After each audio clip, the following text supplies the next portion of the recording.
Olá pessoal, vamos então a uma revisão de literatura que vai aqui do início até mais ou menos o final do século XIX, tá? Apenas para nós revisarmos algumas características, umas coisinhas um pouquinho mais importantes, né, que nós temos sempre que ter em mente. Bom, em primeiro lugar, né, um estilo de época, ele pode sempre ser associado a uma escola literária ou a um movimento literário. E é importante a gente entender que quando nós estudamos as características estéticas de diferentes escolas ou de diferentes movimentos, este estudo ele recebe um nome. Ele recebe o nome de historiografia literária. Então, normalmente nós não estudamos a literatura ou livros em si, mas a historiografia literária, ou seja, as características de uma diferente época ou de um diferente autor.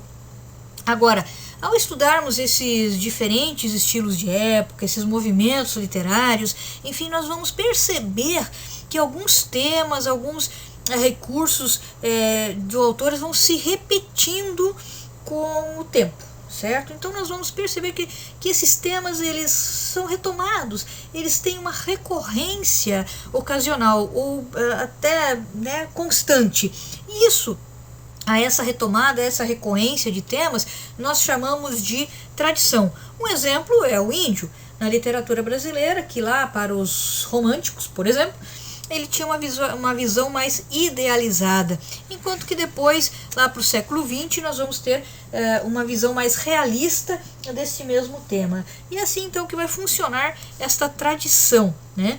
É aquilo que vai sempre sendo retomado, é aquilo que vai sempre vai aparecer como recorrências, ou seja, que vai dialogando de uma época com outra.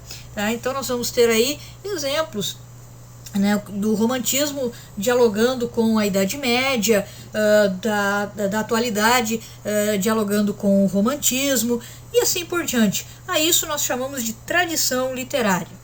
Agora, uma coisa muito importante, a literatura não nasce aqui no Brasil, né? Nós vamos ter, vamos assim dizer, como literatura, principalmente literatura portuguesa, ela vai nascer lá no século XII com o trovadorismo, certo? E nesse trovadorismo, nessa escola literária, nós vamos ter aqui algumas características. Primeira é o teocentrismo, ou seja, Deus está no centro, certo? Então é muito importante nós termos muito claro, trovadorismo, teocentrismo. Nós vamos ter a arte gótica, nós vamos ter produções, ambiente palaciano, nós vamos ter uma produção oral, ou seja, ela não é tanto para ser lida, ela é para ser falada, declamada, justamente nos palácios. Aqui que vão surgir as cantigas trovadorescas, e é importante nós pensarmos que neste momento aqui no trovadorismo ainda não há muito clara essa separação entre literatura e música, as duas coisas andam muito próximas, muito juntas. Nós vamos ter aqui nesse período as novelas de cavalaria, que até hoje nós temos personagens que fazem grandes sucessos. É o exemplo, por exemplo, o exemplo do Rei Arthur, que inicia aqui nas novelas de cavalaria, né, Arthur e a Távola Redonda, e vem até hoje com releituras, né, com diálogos, enfim, ou seja, faz parte da nossa tradição literária.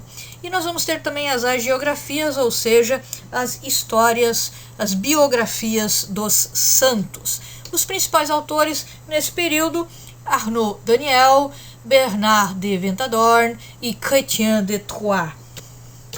Na sequência nós vamos ter o classicismo, aí já para o século XVI. Observem que nós temos aí um grande salto, é porque o trovadorismo realmente foi longo, né? Nós temos aqui um período em que vamos saindo de um tipo de literatura para outro. A própria literatura, a produção literária, ela vai evoluindo. Aqui nós vamos ter como um contraponto nas características o antropocentrismo. Se lá no trovadorismo nós tínhamos o teocentrismo, ou seja, Deus no centro da literatura, da produção literária, aqui o homem que vai estar no centro. Por isso é antropocentrismo. Nós vamos ter uma arte renascentista, ou seja, nós vamos ter uma recuperação de modelos da antiguidade clássica, lá dos gregos, né, principalmente. Nós vamos ter aqui sim a separação entre literatura e música. Lembrem-se que eu acabei de falar que lá no trovadorismo não estava muito clara essa separação. Aqui no classicismo já há essa separação sim entre o que é literatura e o que é música.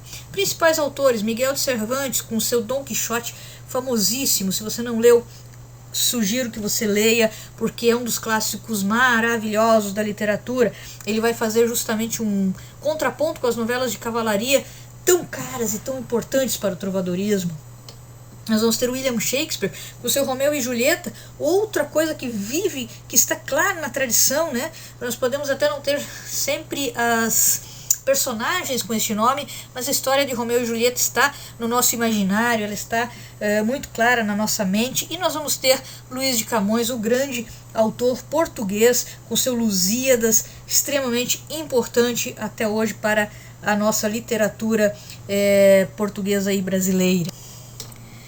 Na sequência, ainda no próprio século XVI, nós temos o Barroco. Aqui no Barroco nós vamos ter como uma característica uma retomada dos valores cristãos. Vocês veem, no trovadorismo era o teocentrismo, aí veio o classicismo, passa para o homem no centro. Agora o Barroco vai retomar esses valores cristãos. Aqui nós vamos ter a arte das formas, nós vamos ter o rebuscamento, sabe, aquela coisa, aquela linguagem pomposa,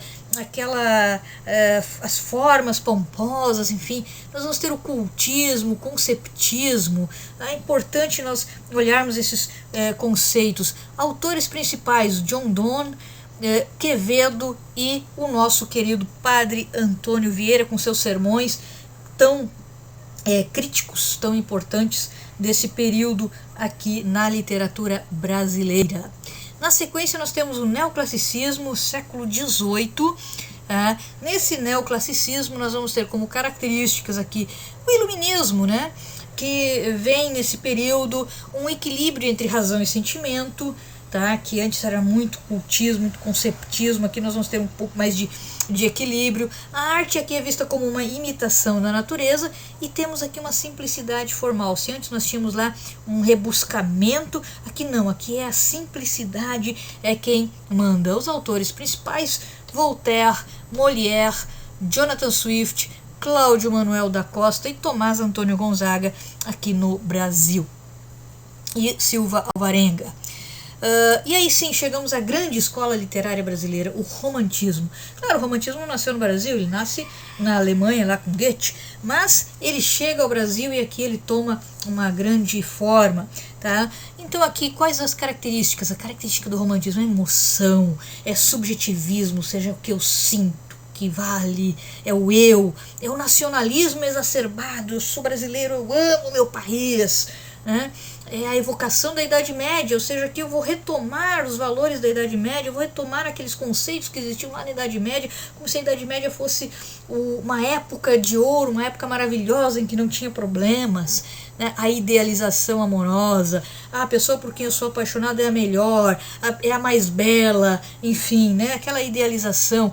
O fascínio pela morte, tá? Também faz parte das características desse período. Os principais autores: o Leon Goethe, Alexandre Dumas, José de Alencar aqui no Brasil e Castro Alves como grande poeta deste período. E na sequência nós temos duas escolas que andam juntas: o realismo e o naturalismo. Tá? Nesse período aqui, na sequência, né, do romantismo, aqui nós já vamos ter a razão. Lembra, o romantismo é emoção. Aqui no realismo e no naturalismo o que manda é a razão. Sempre há esses contrapontos, uma escola se contrapondo à outra.